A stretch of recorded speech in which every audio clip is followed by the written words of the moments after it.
On ne présente plus Barbara Pravi. Silone ne connaissait que peu de choses de la jeune femme de 30 ans du temps de son passage à l'Eurovision. On en sait désormais un peu plus, notamment qu'elle est aussi talentueuse que douce.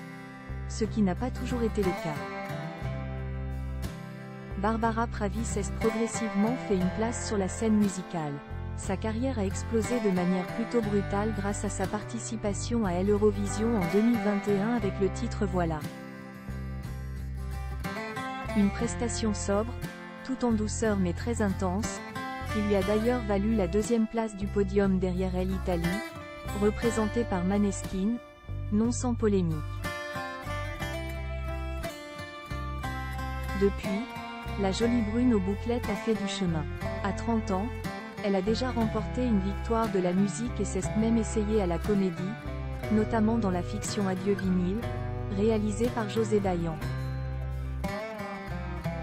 Passée dans l'univers du cinéma et de ses tournages, Barbara Pravi n'oublie pas ses premières amours. La musique.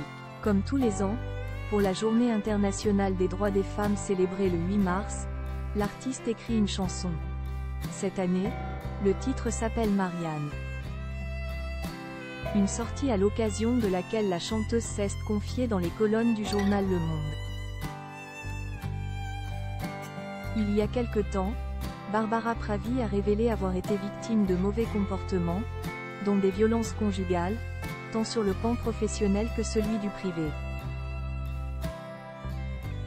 Des périodes qui n'ont pas été sans conséquences, d'un point de vue physique et mental.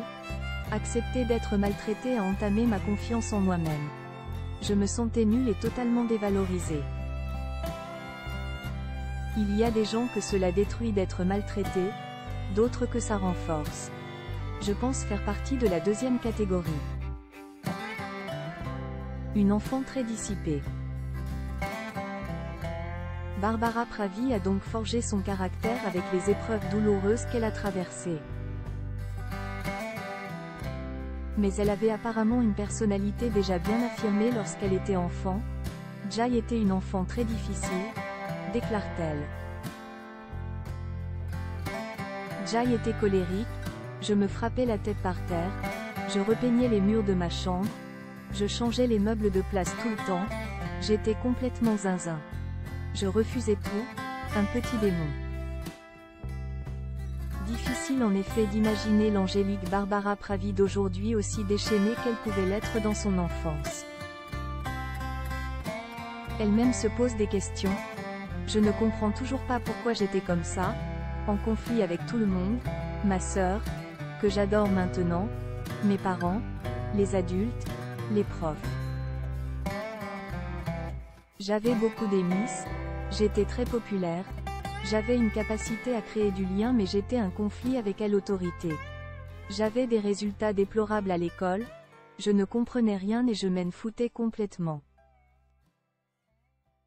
Une preuve de plus qu'avoir de bonnes notes n'est-ce pas l'atout indispensable à avoir en poche pour réussir.